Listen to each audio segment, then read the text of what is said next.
our 59th meeting of the Stakeholder Advisory Group. Great to be here with you this afternoon. Let's go ahead and jump in. Our objectives for this afternoon are to go through a welcome and public comment. Then Ernie's going to provide BWS updates. Then we've got a couple presentations on some of the assessment findings as a result of the Water Master Plan update, climate vulnerability, and then also reservoir condition assessment. And we'll take a look at the notes from meeting 57, and then a presentation on PFAS and emerging contaminants. And then we'll wrap up and have you on your way by 6 o'clock. Very good. Well, as a reminder of where we are on this roadmap to Water Master Plan adoption, we've in January we went through the CIP process and prioritization framework that we're going to be using.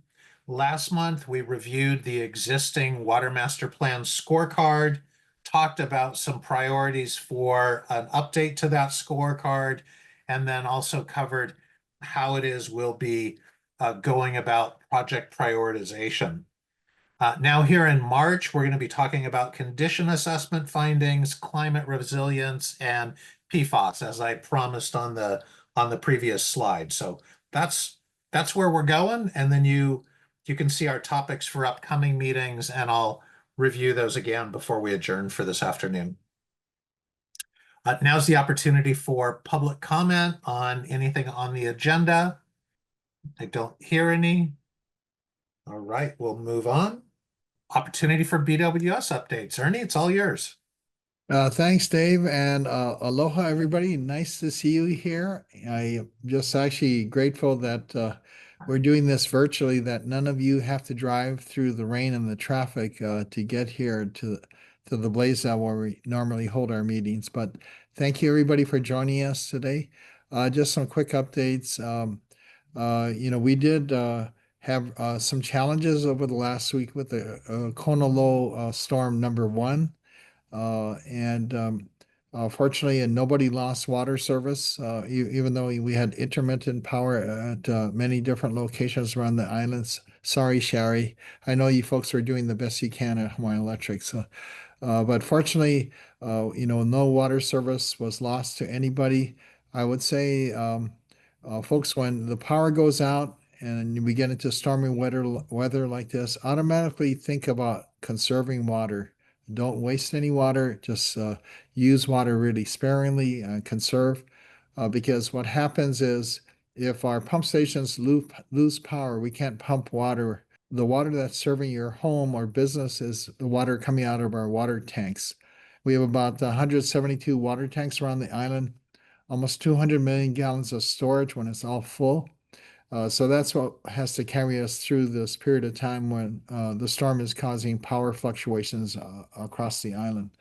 But we did okay. We are prepared for the next storm.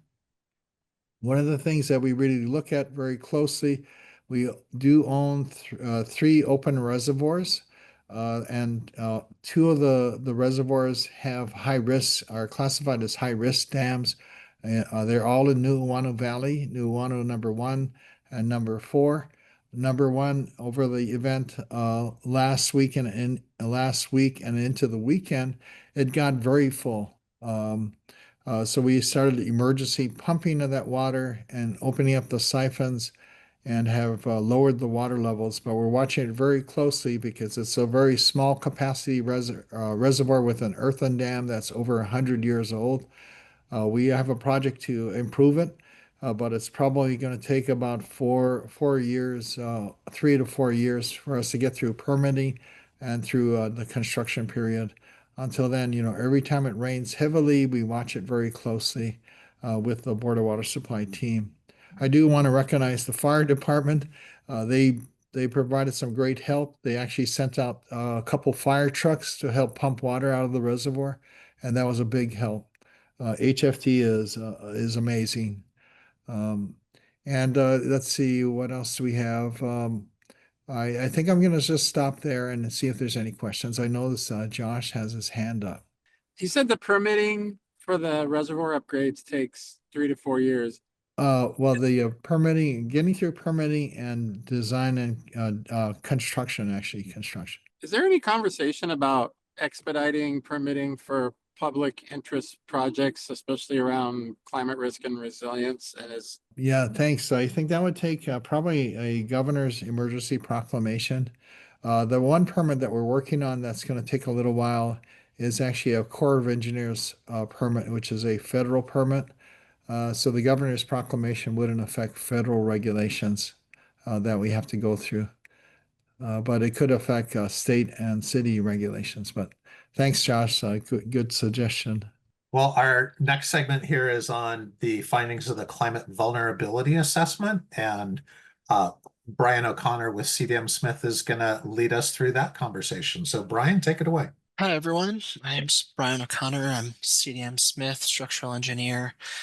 Just wanted to say thank you for letting me be a part of this group again. I was out there in July, and this is a follow-up to our conversation that we started back in July. Our agenda for the next couple of slides is just going to give you a quick background of the assessment that we performed, go into our general findings and common conditions that we saw between the various Board of Water Supply facilities and sites that we inspected and assessed for various climate vulnerabilities, and then start going into our preliminary recommendations. To give you a little bit more background, towards the end of July and extending into August, a team of engineers inspected 15 Board of Water Supply pump stations and well sites throughout the island, and we were looking at structural condition of electrical components, condition of instrumentation and control equipment at these sites. And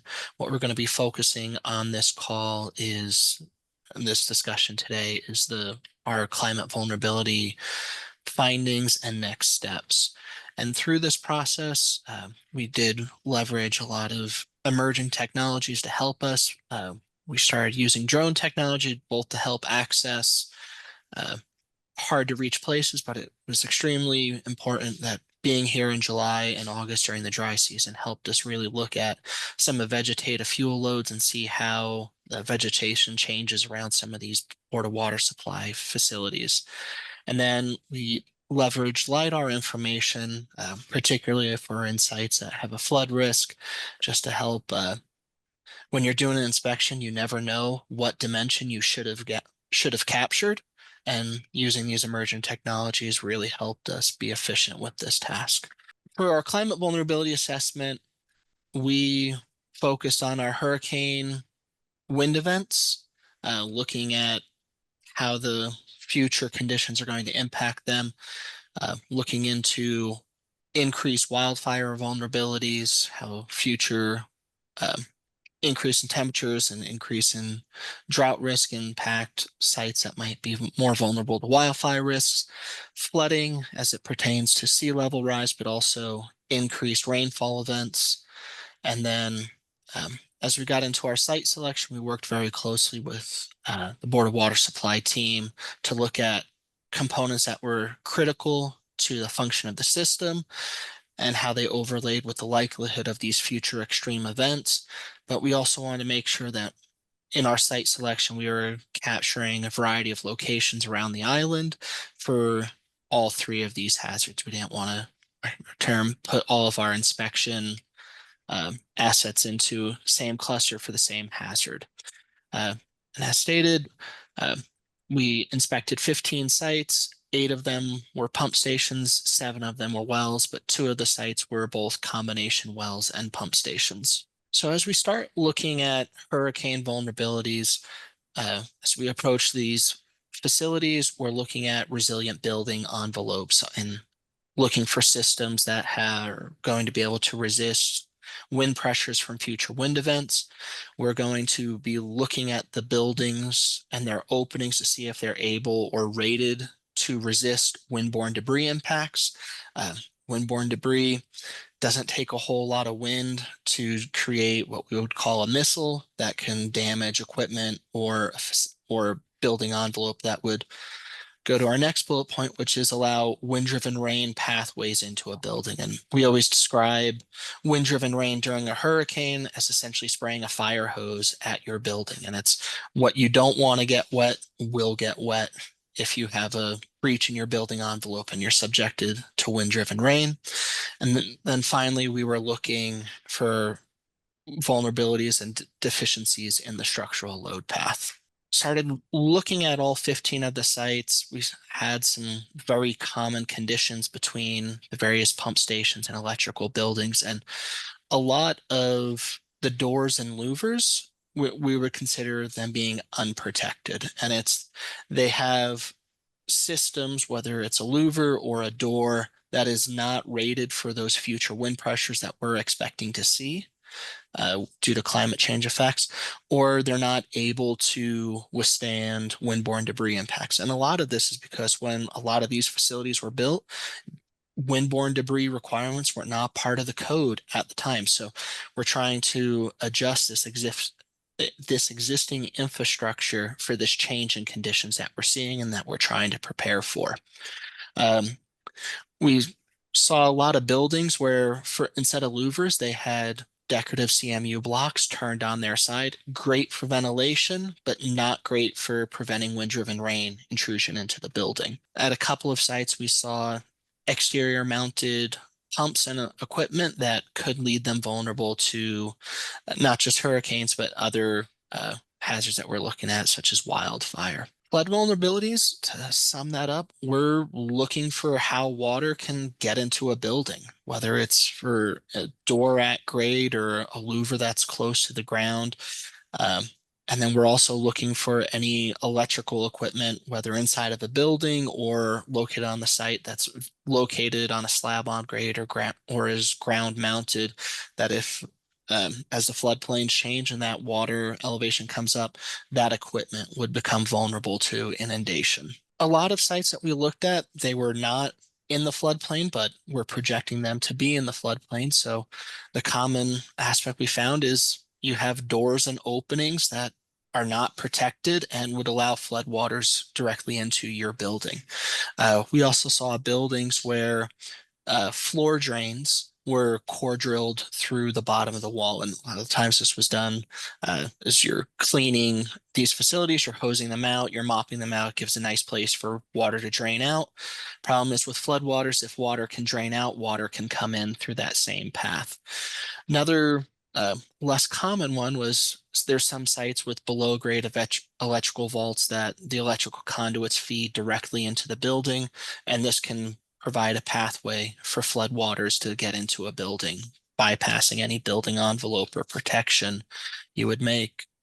And then the final one we found is there was plenty of electrical equipment located at grade in what will eventually become a floodplain. When we started to evaluate these sites for wildfire, we took it to break it down into defensible space zones. So the current guidance out there is to break the sites down into 3 zones.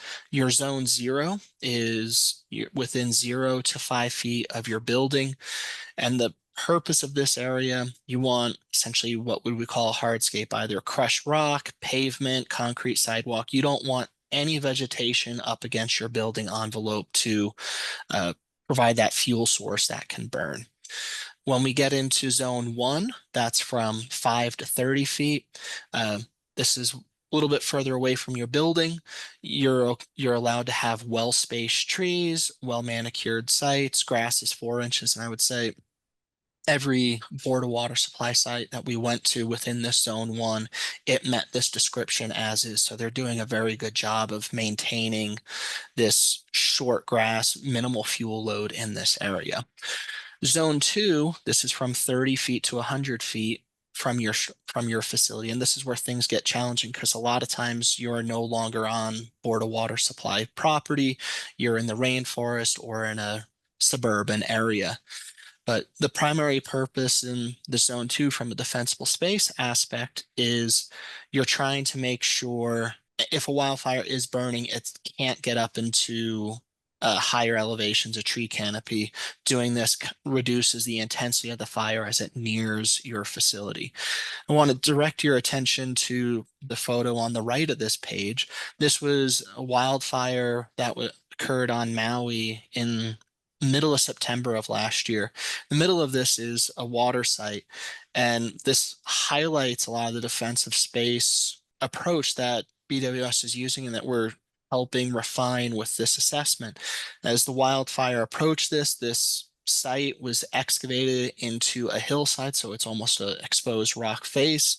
There was no vegetation on the reservoir, this reservoir site that could catch fire, and the wildfire went right around it and did not damage any of the other infrastructure at this site. So that's what is trying to get accomplished with defensible space. Reduce the fuel load so the fire doesn't burn your site. Some of the more challenging BWS sites, especially when we get into the urban areas, BWS is able to effectively control this zone 0.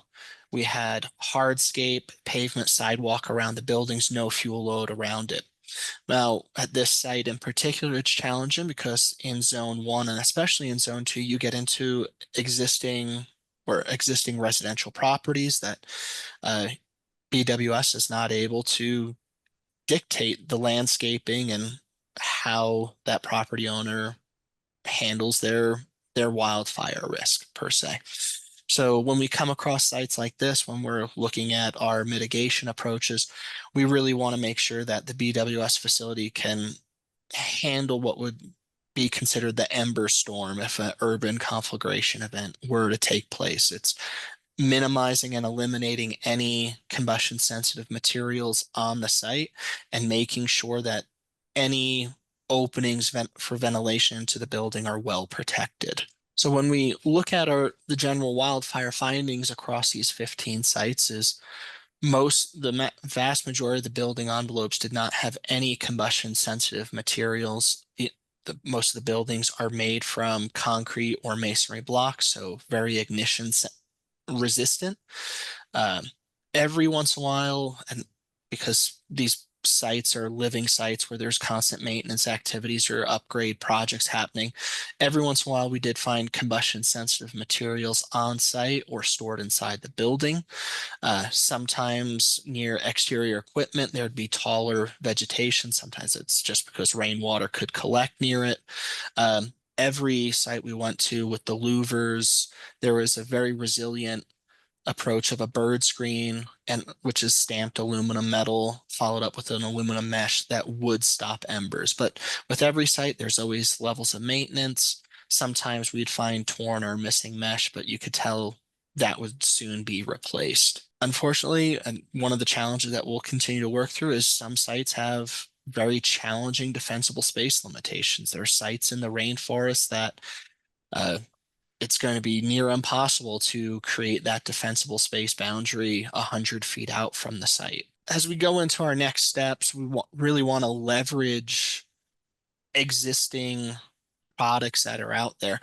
Most of the vulnerabilities we're finding, these are not vulnerabilities that we have to reinvent the wheel or start from scratch. There's a long history of hurricane preparedness materials, flood resistant preparedness, and fire resistant materials that we can leverage. And the part of this is we're going to be taking this information and using it to update the design standards and specifications so that new projects going forward can be utilizing this information. And then as BWS continues to maintain their system and replace systems, they're going to be upgrading to these resilient components. So when we start looking at louvers, this was probably our biggest vulnerability from hurricanes.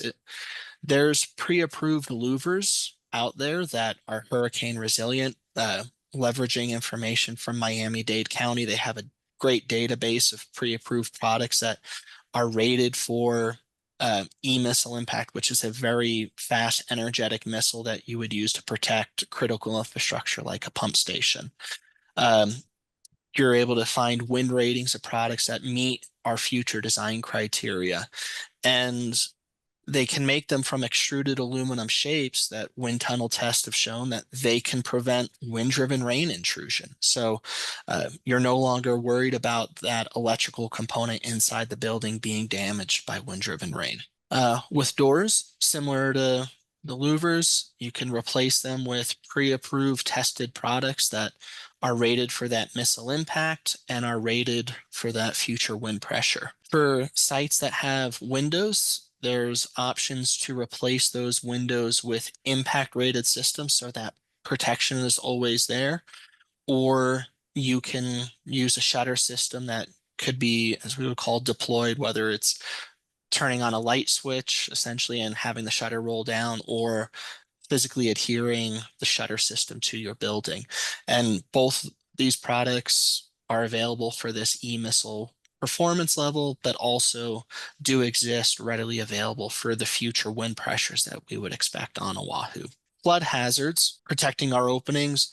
The thought with any flood protection is we want to have your system permanently in place. The last thing a utility wants to do when a storm's coming and they have 1,000 things on their checklist is to deploy flood barriers. So there's products out there such as it looks like a regular door, but this is actually rated for full submersion of water against it. And these are doors that have been tested countless times throughout Texas and Louisiana, Florida with recent hurricanes. So there's a good track record of this protection working. Fire resiliency, again, BWS on all their louvered openings has a very robust combination of this bird screen and aluminum mesh. This is able to catch embers and prevent them from getting into the building. And then it's the updating of building specifications to make sure that any roofing system is what is considered Class A for fire rating. And then working on eliminating and maintaining that Zone A with zero vegetation or zero combustible materials within it. And then working on reducing those fuel loads in Zone 1 and 2. Thank you, Bob.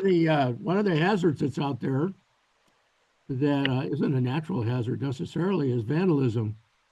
How do you guys deal with young guys graffiti or some Yahoo with a gun that wants to see if you put a hole in a tank or whatever? The other one is, as it relates to grass, there's grass and there's guinea grass, which grows, I think, a couple inches a day. This stuff is crazy. And I'm thinking that if there was a way to eliminate the guinea grass, it would certainly save an awful lot of the gardening efforts, keeping grass down. That's all. Every site we went to, and we had to check in with Board of Water Supply Security, but a lot of the sites have really good motion detectors, cameras, lights that are motion activated. So these sites do have good security. They have good fences on them. You know, if somebody really does want to get in, they'll try to, but there's measures that security can notify the police and authorities as needed. And then I'm unfamiliar with the guinea grass, but I know I think at 3 of the 15 visits that we were at, there were the vegetation crews on site doing a good job cutting the grasses and working on the landscape and just keeping those fuel loads down since it was dry season.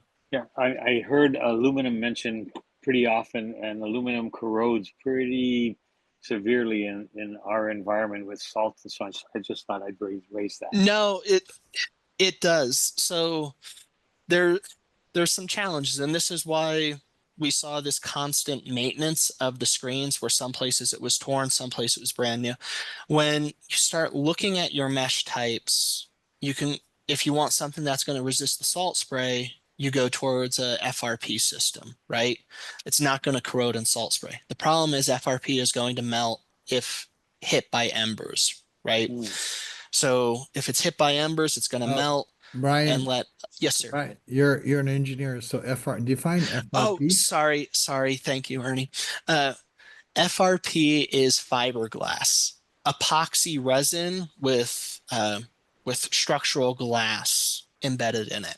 So very common window screens. Most of those are made from fiberglass, FRP. The problem is they'll melt in a wildfire. So we need to be using a metal system. Unfortunately, that leaves us with galvanized steel, which corrodes even faster than aluminum. Stainless steel, which is significantly more expensive, yes, but also corrodes with salt spray, or aluminum. So it's this uh, working within BWS does sanitary surveys of their site, and that's where how they track the just condition of this aluminum mesh, and it's just staying on top of that. Brian, what about some actual additional coatings on the aluminum that might help to slow corrosion? Yeah, so we've seen some products out there where they use a powder coated aluminum, or they'll paint the aluminum bird screen. So we see good coating systems on that. It's the aluminum mesh. Sometimes they can get a powder coat on them, but the mesh that BWS uses is very fine to prevent insects from getting into the site. So it's not always possible to powder coat that. Otherwise, you would seal your openings. So Brian, the next steps are to update the standards? Yes, sir. So we're going to be working with the projects team and maintenance teams to be updating BWS design standards. We're going to be developing some standard details to show how these products can get implemented into designs or into maintenance projects as well. So as part of this overall master plan effort, we looked at 15 reservoirs, sample size of a combination of critical tanks, tanks that BWS had a concern about, just some structural conditions that were either observed back in 2014, or there were repairs that were performed, and we wanted to evaluate how those repairs were performing. So between the 15 reservoirs, 13 of those reservoirs had maintained the same overall condition assessment score. One tank had an increase in the condition assessment score. That tank had undergone a pretty significant maintenance program on it that really improved its quality. And one tank, which we'll talk about in a little bit, saw a decrease in its condition assessment score. We look at these condition assessment scores as kind of like your doctor physical. You go with these, we do a checkup on certain reservoirs to get a understanding on how they're performing. So when we look at these numbers and we compare the assessments that were done in 2014 to 2025, the scoring and just comparison of photos and information shows that these systems are being properly maintained. The structure utilized for the system is appropriate for the climate, and it's appropriate for the system loadings. We're not seeing any signs of overstress or overuse of these tanks. When we start looking at the repairs, we have a comparison of the exact same spot on a tank between 2014 and 2025, where they did an extensive rehab project to prevent this tank from leaking. Go to the exact same spot and was bone dry. So exactly what you're hoping to see. A concern was identified in 2014, and BWS established a project to repair it. Another part of this was to continue the effort or the assessment of repair approaches and details, and if recommendations from the 2014 inspections and 2016 master plan were being implemented. So again, similar to the leak from the previous slide, here we had an area where this is an older tank. This tank was built in the late 1948. So pretty old tank. Identified area where concrete had spalled, so fallen off the wall just due to corrosion impacts. And then we notified BWS about this issue.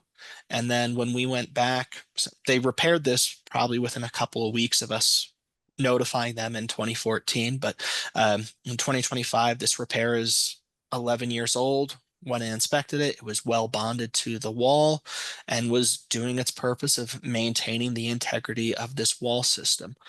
Would also want to point out that as we spoke with the engineering group with records when we were trying to identify which tanks we were going to inspect, 10 of the 12 reservoirs that we had a low score on had either been repaired or completely completely replaced. So they're working through the list of recommendations. Finally, this is the one tank that we saw a decrease in score on.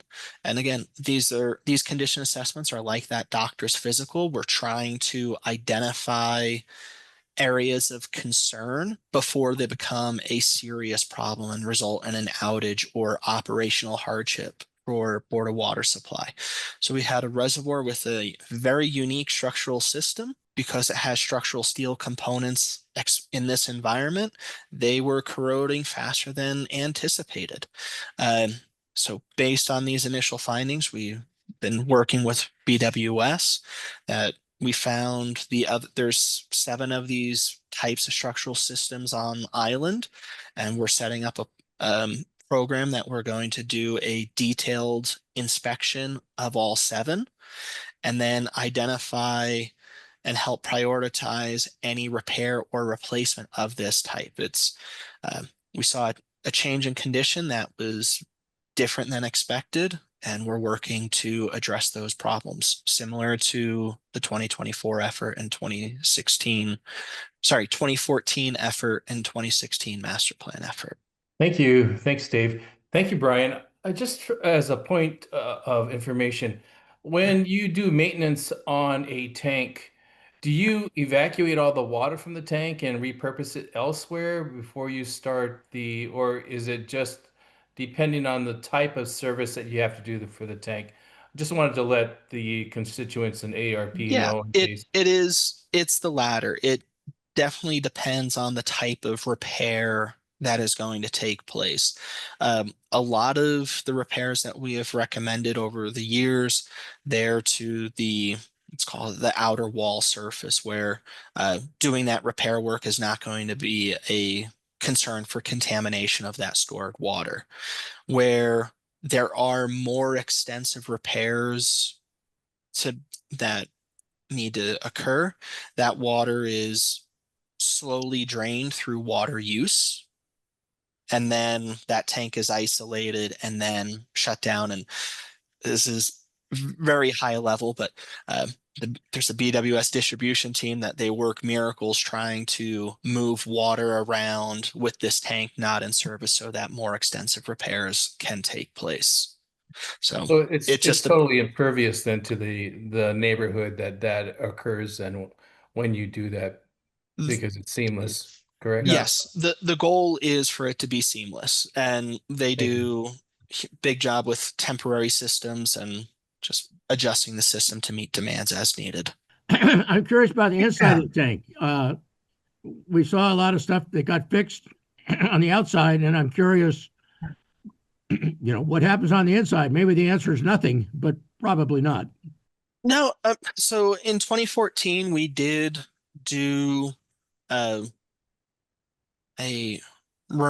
remote submersible vehicle, and we put them into critical reservoirs, and BWS has a contract with a group that does that. That's independent of our work, that they periodically look at the inside. But one of the things that came away from that was a lot of times if we were seeing significant issues on the outside, it corresponded to issues on the inside. So a lot of those problem tanks, they've rapidly been working on those to address those issues. And then a lot of the other tanks with just changes of design approach, let's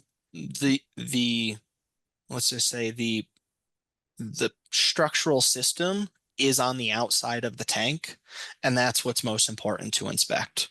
All right, next in line is accepting the notes from meeting 57.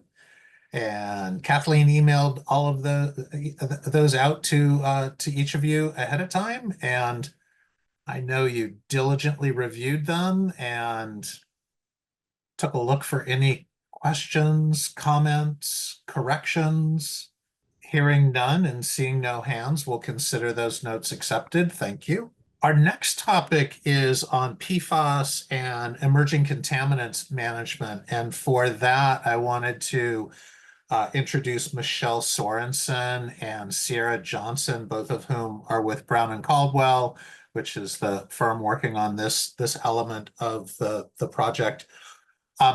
As they get ramped up here, I wanted to start off though by revisiting a question that I think Jicky asked a couple of meetings ago, and it was, why don't water utilities remove everything, all the contaminants from the water supply down to zero?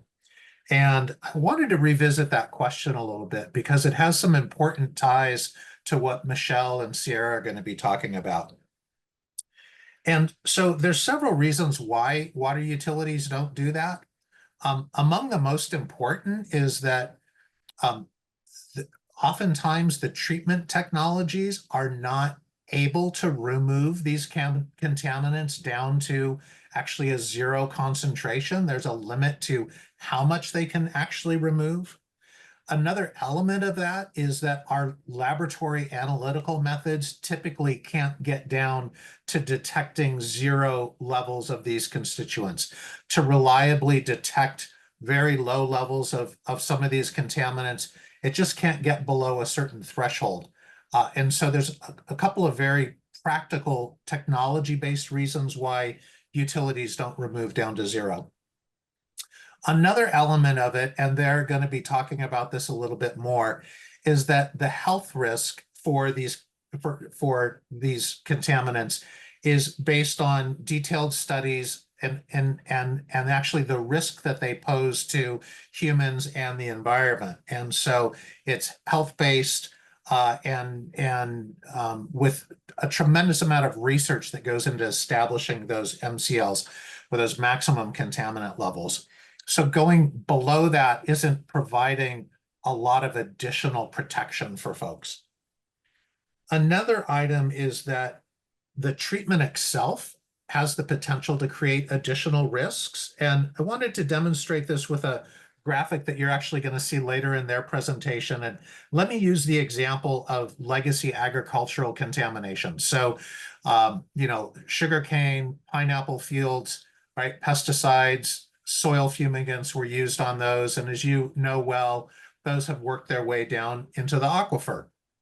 And the water sources on Oahu, right? That's groundwater pumped out of that aquifer. And in these areas with legacy contamination, the BWS treats that water in treatment plants prior to providing it to all of you to drink. Unfortunately, that treatment process, and in fact, most treatment processes that we use in water treatment don't destroy the contaminants.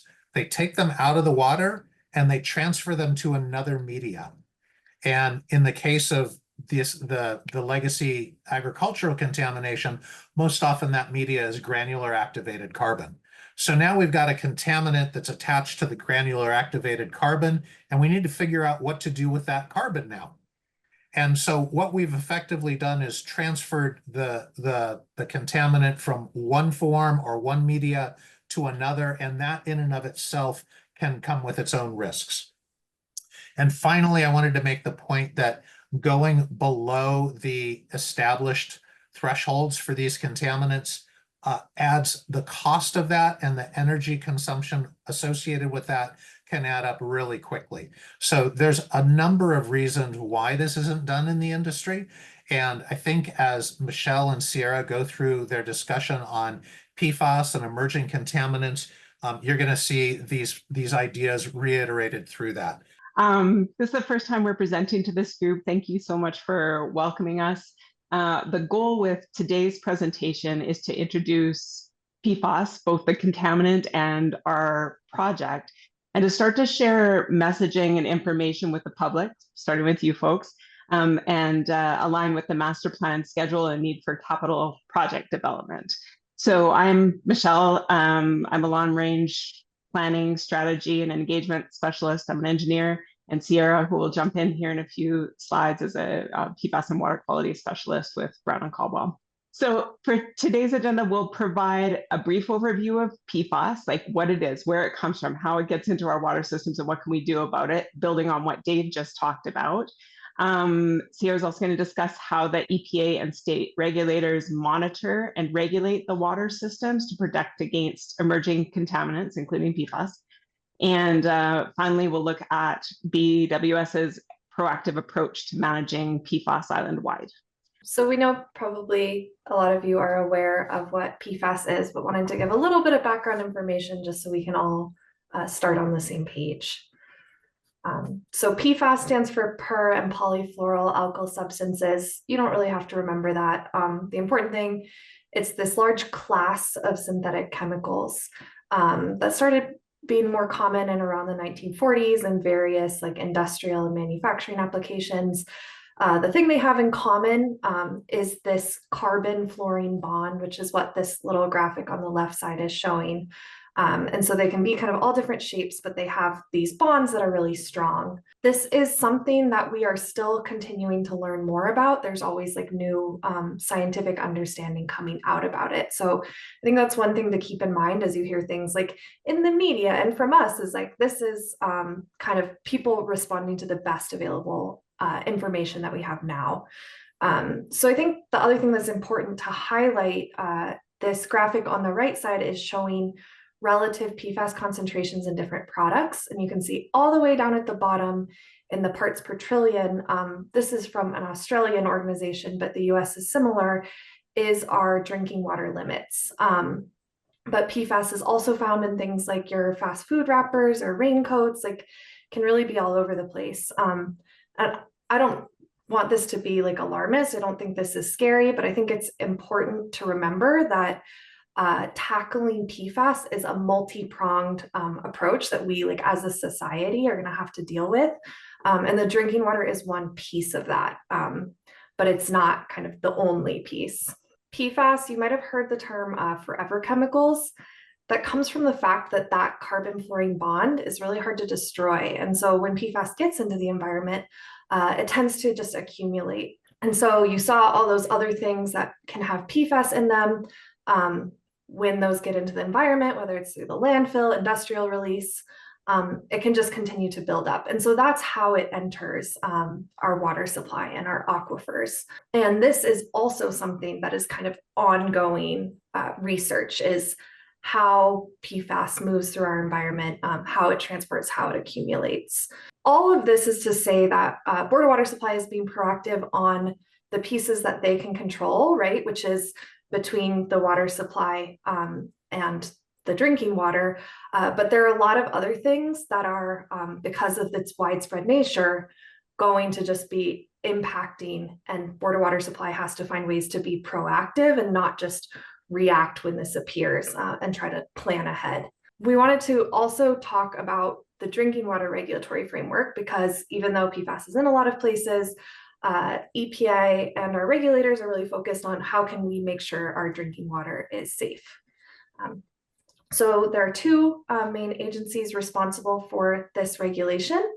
The Environmental Protection Agency, the US EPA, sets national drinking water regulations, usually under the Safe Drinking Water Act, and the maximum contaminant levels that Dave mentioned is the typical way to do that, where they say, you know, here is the number that we can't go over.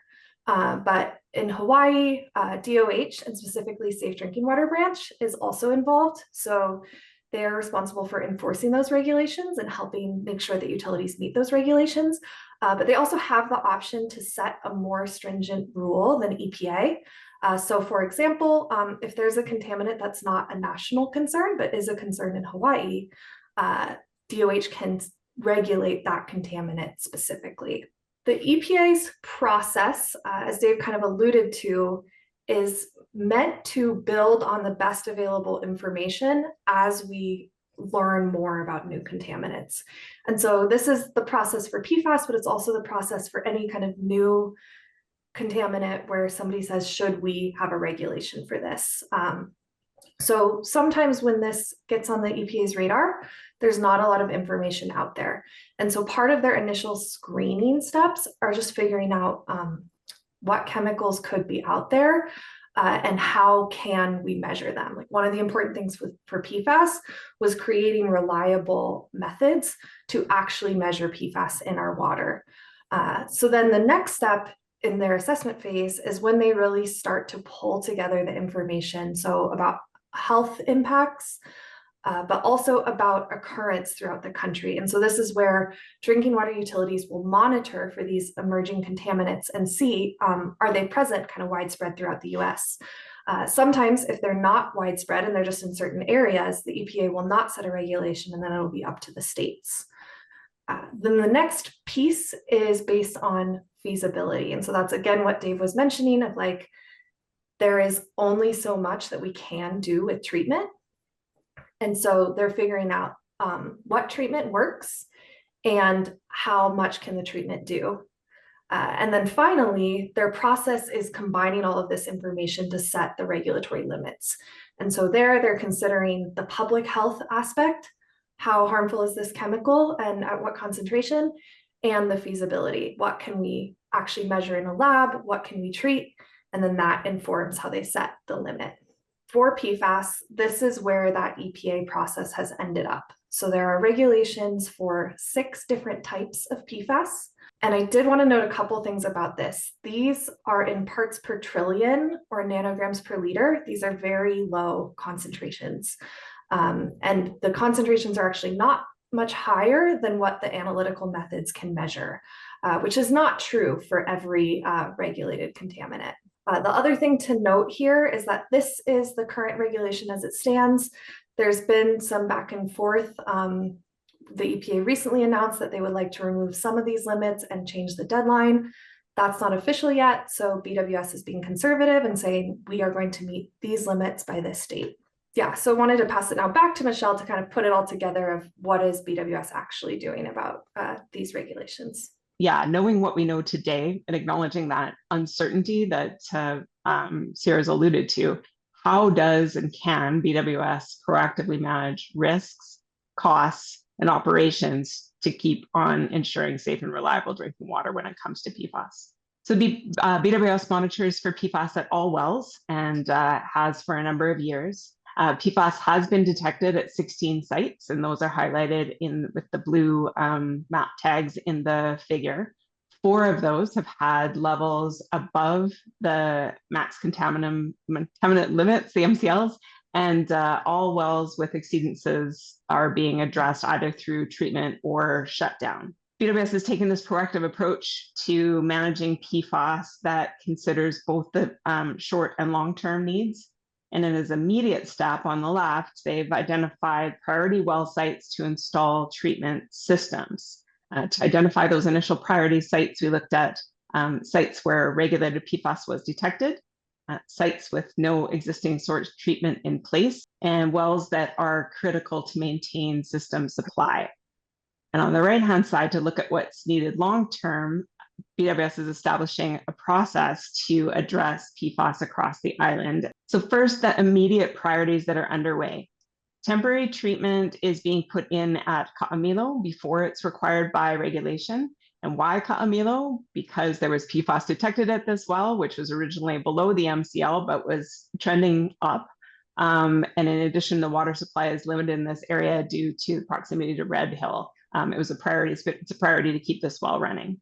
Permanent treatment systems are being put in place at another 3 sites. And like Ka'amilo, the selection of the sites is driven by sites where PFAS has been detected and might be close to the MCL or might be in proximity to other wells with detection. And looking at system vulnerabilities and prioritizing wells with limited redundancy. And BWS is addressing the most urgent needs first, because you can't do everything all at once, while establishing a strategy to monitor and manage PFAS long-term across the island, which ties into the master planning effort in terms of projects and funding. So to look at the long-term priorities, we're undertaking an island-wide PFAS management plan. And if you follow that top green row, we've started with a technical analysis of the potential for PFAS contamination by identifying potential sources and how those contaminants might move through the groundwater to reach the wells. And from there, we can associate the areas most likely to be impacted by PFAS. We're also evaluating treatment options to address the risks and recognizing the limits that both Dave and Sarah have talked about of those removal technologies and detections. And then moving on to the action items in the blue row, we're looking at how to most effectively monitor PFAS levels and where to take action and when if we see an increase or conditions change. And we're looking at how to implement such a potentially wide-scale program to have the funds available, to communicate and with whom, to adaptively manage the changes in regulation and changes in groundwater and the changes in our growing or our knowledge of PFAS here on Oahu. This process is also informed by that EPA approach that Sierra talked about. And like the EPA process, it's designed to be rigorous, defensible, and generate solutions that are resilient to changing conditions. So to summarize what's on the immediate horizon for the island-wide PFAS management plan, we're currently looking at the groundwater and sources of PFAS in relation to the BWS wells and treatment options, including the costs. And as next steps, we'll look at that potential for PFAS to affect the wells, prioritize well sites for treatment over time based on the proximity and likelihood of future PFAS impacts.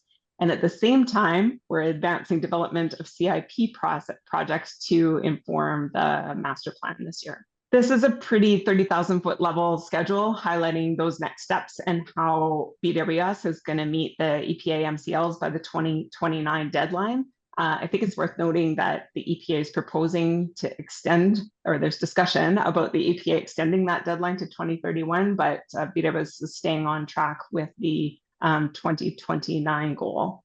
The blue line, the second blue line there shows that we're going to have the 3 priority sites designed by next year and online and treating water to meet the 2029 deadline. And then considering the long-term needs for the island, we are advancing development of capital projects related to PFAS to align with the master plan schedule. And that's that little chunk of orange there in the middle that shows our engagement with you folks and then the completion of that list by the summer. And we're planning to be back to speak with you folks in some more details in person at the April SAG meeting. And in parallel with all that, we're continuing on with the technical analysis, which is going to extend beyond the summer, well beyond the summer deadline for the master plan. So we do have a couple of items that we're hoping this group might provide input on if we have time, and also to address your questions. But we'd really love to know what questions you think the public might have that BWS should be prepared to answer. What's top of mind? Of course, we have an FAQ prepped and some questions and answers, but love to get your first reactions on that. And then also information. What should the public be informed about? What are they going to want to know, and what information should BWS consider proactively sharing? Yeah, it seems like a lot of damage and expenses is going to happen at the because of these chemicals, which suggests that sooner or later there'll be some lawyers involved, which suggests that collecting data would be really valuable. Is there anything that's being put together to kind of have a long-term resolution?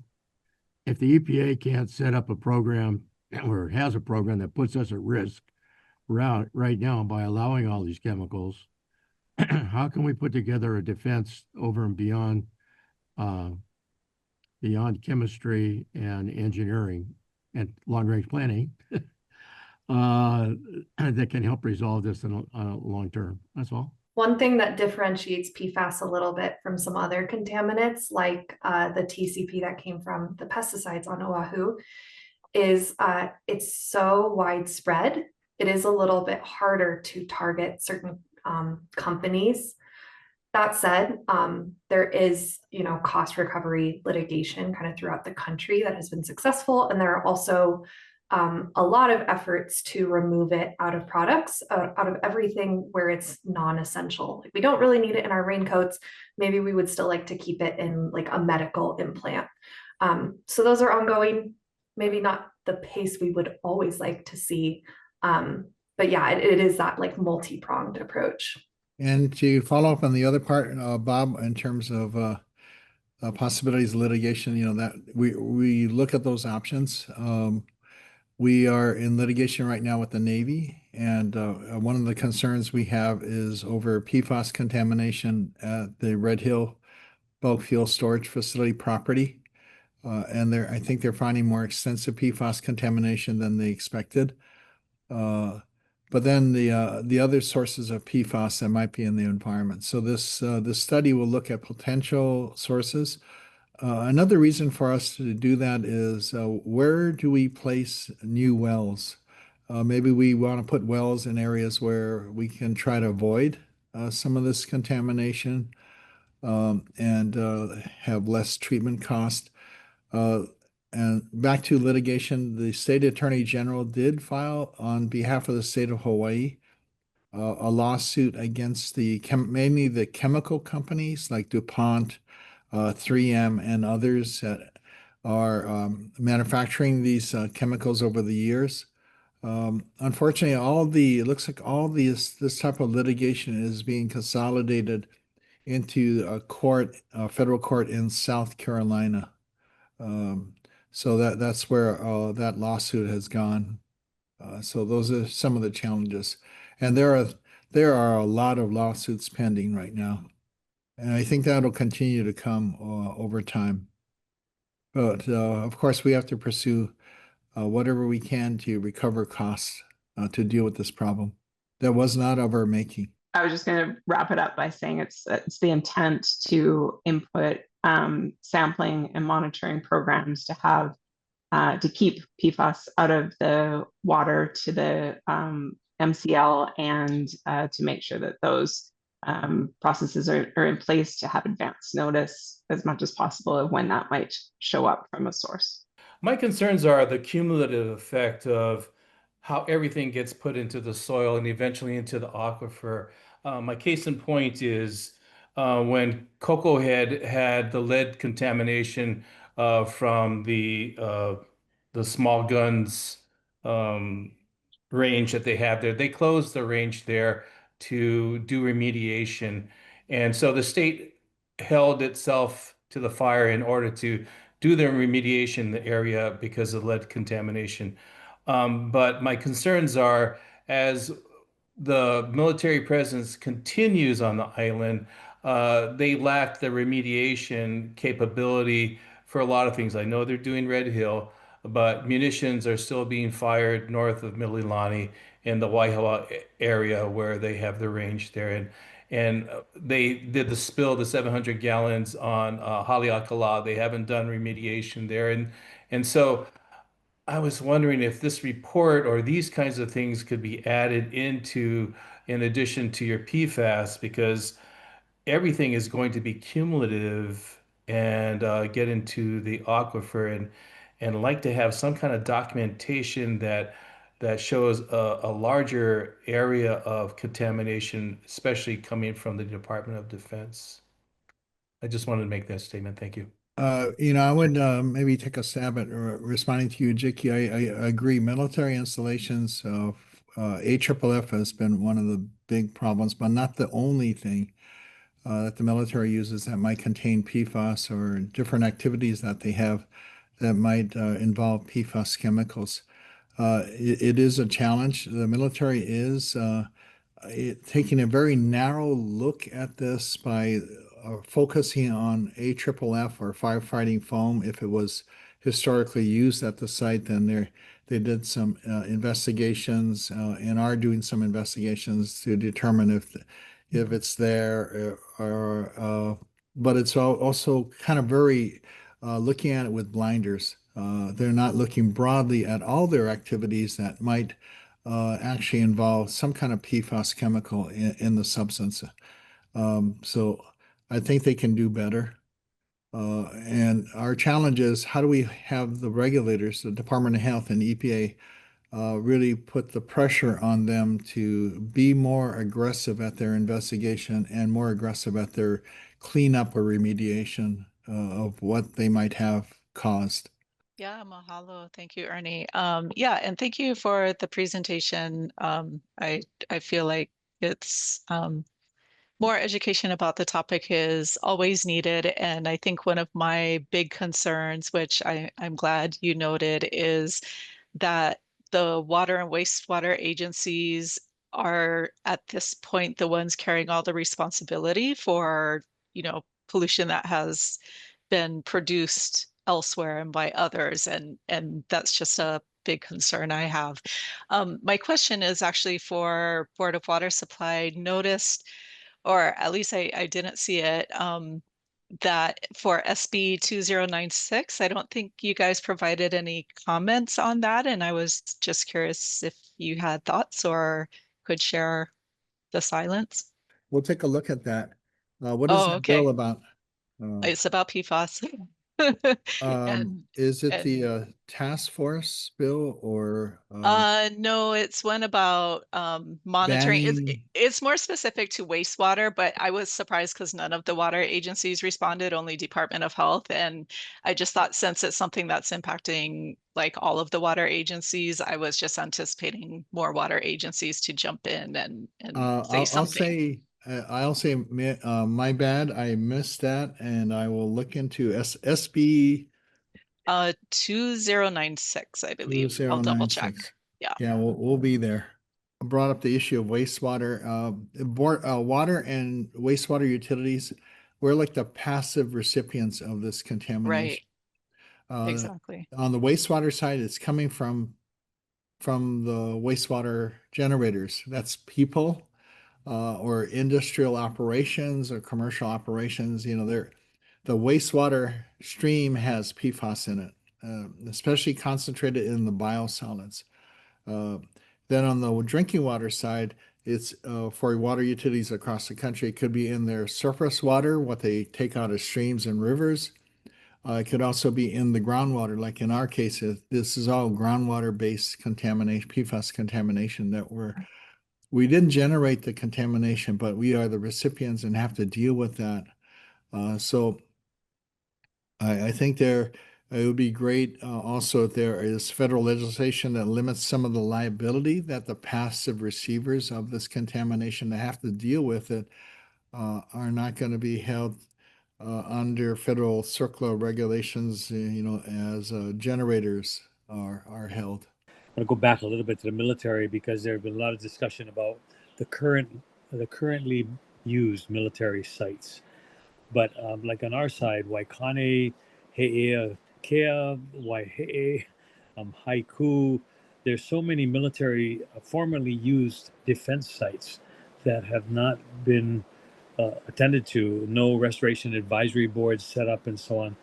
And so what people forget about where the military's presence is, but or has been from World War II forward. And I think it's really important to keep pressure on them because that's affecting wells and so on our side of the island big time, and probably in so many places across the state. So that's just something else to think about it. You know, just making sure that we don't lose track of formerly used defense sites. And I know you can look that up online and you can see all across the nation where they are and so on. But something like Haiku, for example, on this side, it's not being talked about at all. The other thing I wanted to just kind of put out there is how are other island groups or other countries dealing with this issue? So we're not just looking to EPA, but looking to their EPAs in other places. How are they dealing with this issue? So anyway, just thought I'd throw that out there. To the first point, we're definitely also looking at historical land use, John, and I think that's a really excellent point to make because some of this contamination could be decades old. So that's part of the groundwater risk assessment. To the second point, what we kind of see globally is that the US EPA has adapted the most stringent drinking water limits. Other places have more stringent like discharge limits. So Australia is an example. They have very stringent like environmental discharge limits, but they only recently adopted limits closer to what we're seeing from US EPA. Well, and if I could say one last thing, thank you, Dana, on SB 2096, which requires testing of wastewater, of sewage sludge, and other residual material for the presence of PFAS. Well, we'll be sure to submit testimony in support of the testing. The Department of Health did some baseline testing, and I would say other sources of PFAS include landfills. They did testing of landfills, wastewater, sludge, and I think they tested also wastewater effluent and biosolids. across a number of locations statewide, and they did find PFAS. Landfills are also a major source of PFAS contamination. Any thoughts about what questions regarding PFAS you think the public might have that BWS should be prepared to answer? I heard some good themes. I heard, what about legacy? What about the military?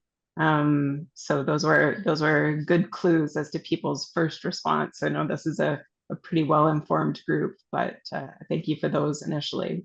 Definitely interested in any other thoughts you might have. I would again reiterate, the reminder that it's not BWS creating the PFAS and giving it to you, that it is coming from elsewhere. So Hi, Pono. Again, thank you for the presentation. It was very informative. I liked both Dave, your opening, and then Sierra and Michelle's presentation. I think that's helpful. I think it provides a good, especially with the pesticide opening, right? It kind of relates to what people understand here and provides a baseline, right? PFAS has been in the media a lot, so it kind of charges, right? It brings emotion with it. And I think a science-based understanding that kind of provides clarity and a general framework that is science-based, I think is super helpful, especially in that, right, it's going to be the sources and the causes, which include all of us. And I think that is probably going to be the most difficult discussion, if I had to guess, moving forward, right? Everybody's going to want to look towards a villain, just one, because it's easier that way. But I don't know, I love and I didn't realize this, that microwave popcorn, the containers, right, is PFAS because it doesn't catch fire. I didn't know that. I still use microwave popcorn. I hope it's not in there, but I still do. Still have Teflon. So again, right, it's going to be that discussion as well. That is, I think, going to be difficult, but agree that, right, all the efforts to go after, again, the lawsuits and all of that for pursuing that work, I think is also important, right? In the accountability as well.